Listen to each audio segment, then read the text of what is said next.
जय श्री कृष्णा। आज हम कार्तिक महात्म के 14 अध्याय का श्रवण करेंगे। चलिए सुनते हैं कार्तिक महात्म का 14वां अध्याय। हे राजन, इस प्रकार उसको धर्म पूर्वक राज्य करते देखकर देवता क्षुब्ध हो गए। उन्होंने देवादिदेव भगवान शंकर का मन में स्मरण करना प्रारंभ कर दिया। कितने ही प्रकार से स्तुति की, तब भक्तों की कामना पूरी करने वाले शंकर जी ने नारद जी को बुलाकर देव कार्य करने की इच्छा से उनको देवपुरी भेजा। शंकर भक्त नारद भगवान शंकर की आज्ञा से देवपुरी में गए। इंद्र आदि सभी देवता व्याकुल हो शीघ्रता से उठकर श्री नारद जी की स्तुति की। उत्कंठा भरी दृष्टि से सबने नारद जी की ओर देखा। उन्होंने अपने सब दुखों को कहकर उन्हें नाश करने की प्रार्थना की। नारद जी ने कहा, मैं सब कुछ जानता हूँ। ऐसा कह देवताओं को आश्वासन देकर श्री नारद जी जलंधर की सभा में आए। जलंधर ने नारद जी के चरणों की पूजा कर हंसते हुए कहा, हे ब्राह्मण, कहिए आप कहाँ से आ रहे हैं और कहाँ कहाँ पर आपने क्या क्या देखा, यहाँ कैसे आए हैं? मेरे योग्य जो सेवा हो उसके लिए मुझे आज्ञा दीजिए। जलंधर के इस प्रकार वचन सुनकर नारद जी प्रसन्न होकर बोले, हे दानवराज महाबुद्धिमान जलंधर, तुम धन्य हो, क्योंकि इस समय सब रत्नों के भोक्ता एक तुम ही हो।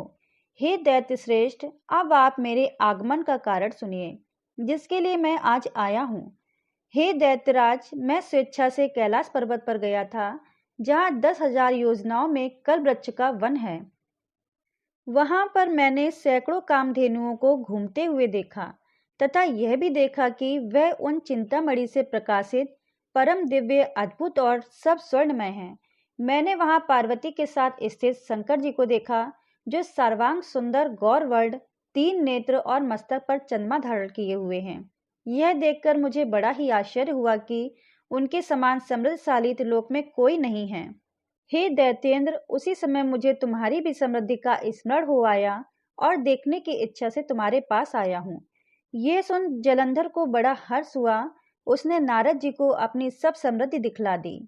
उसे देखकर देवताओं का कार्य करने में इच्छुक शिव प्रेरित नारद जी ने जलंधर की बड़ी प्रशंसा की और कहा, निश्चय ही तुम त्रिलोकपति होने के योग्य थे। तुम्हारे लिए ऐसा होना कोई विचित्र बात नहीं है। मैं देखता हूँ और तुम्हारे पास सब कुछ है, किसी बात की कमी नहीं है। ऐरावत, उच्च श्रवा घोड़ा, कल्पवृक्ष और कुबेर की निधि तुम्हारे ही पास है। मणियों और रत्नों के ढेर भी तुम्हारे पास लगे हुए हैं।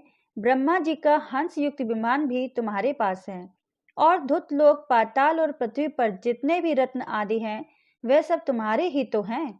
मैं तुम्हारे इस प्रकार रत्न ऐश्वर्य को देखकर बड़ा प्रसन्न हूँ, परंतु तुम्हारे पास कोई स्त्री रत्न नहीं है, इसलिए तुम्हारा ये सब कुछ फीका है। तुम कोई स्त्री रत्न ग्रहण करो। नारद जी के इस प्रकार वचन सुनकर दैत्य काम से व्याकुल हो गया। उसने नारद जी को प्रणाम करके पूछा कि ऐसी स्त्री कहाँ मिलेगी जो सब रत्नों में श्रेष्ठ हो। यदि ऐसा रत्न कहीं मिले तो मैं उसे अवश्य लाऊंगा।